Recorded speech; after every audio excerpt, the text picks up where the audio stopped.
సైన్యాధ్యక్షురాలుగా ఉంటూ సేనల్ని అసుర శక్తులు దునుమాడే విధంగా నడిపేటువంటి ఒక మహాశక్తి వారాహిదేవి. వారాహిదేవి దండనాథ గనక ఆ తల్లిని మనం ఉపాసన చేసినట్లయితే సేనలను రక్షిస్తుంది. నిజానికి సేనలు అంటే మన ఇంద్రియాలే సేనలు.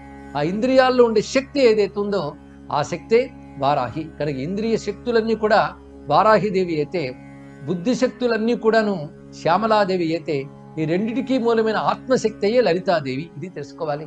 అది ఆత్మశక్తియే మన శరీరంలో మనశ్శక్తిగా అంటే బుద్ధిశక్తిగాను ఇంద్రియ శక్తిగాను పనిచేస్తున్నాయి.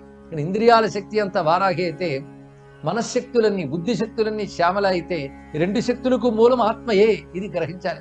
ఈ అద్భుతమైన విషయాన్ని మనం తత్వదృష్టితో గమనిస్తే ఇలా ఉన్నది. ఇటువంటి వారాహీదేవి యొక్క తత్వాన్ని ఋషులు భావన చేస్తూ కోలవదన కుశేషయ నయన కోకారి మండిత కిరీట సంతప్త